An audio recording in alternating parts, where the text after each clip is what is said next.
Imagine a glittering city, more advanced than anything the ancient world had ever seen. Towers of marble, canals flowing through busy harbors, temples plated in shining metal, and then, in a single day and night, the entire city is gone, swallowed by the sea. This is the story of Atlantis, one of the greatest mysteries of history.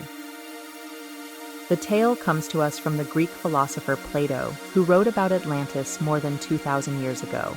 He described a powerful island nation that lay beyond the Pillars of Hercules, which we know today as the Strait of Gibraltar. Atlantis, he said, was wealthy, militarily strong, and rich in natural resources. The people of Atlantis were skilled, noble, and advanced in knowledge. But over time, their greatness turned to arrogance. They sought to dominate the world, and according to Plato, the gods punished them. In a single day and night of earthquakes and floods, Atlantis disappeared beneath the waves.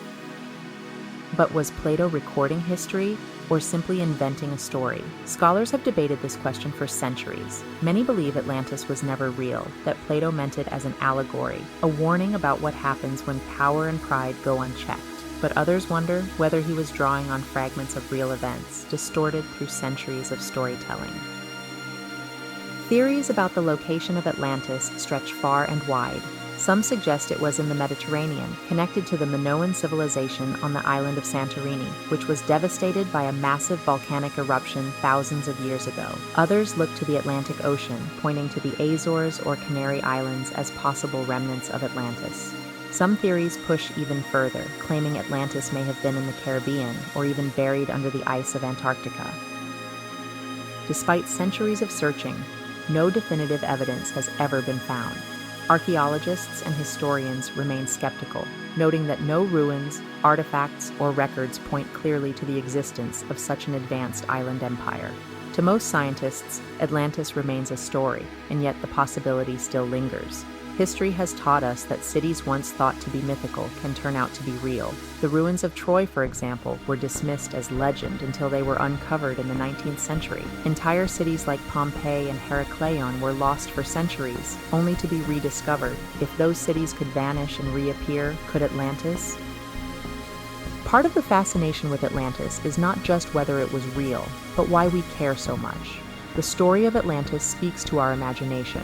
It represents the dream of a perfect civilization, one that was ahead of its time.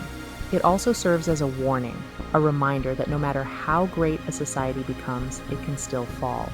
And for many, Atlantis embodies the thrill of mystery itself, the idea that the ocean may still hide secrets we have yet to uncover.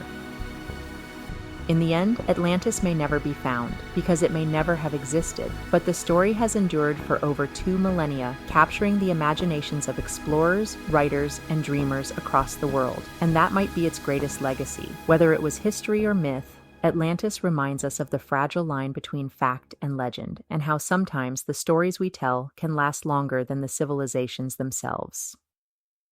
So what do you think? Was Atlantis a real city that sank into the ocean, or simply a story meant to teach us a lesson? The mystery remains unsolved, and perhaps that's why we can't stop searching. Like and subscribe to hear more mysteries from history.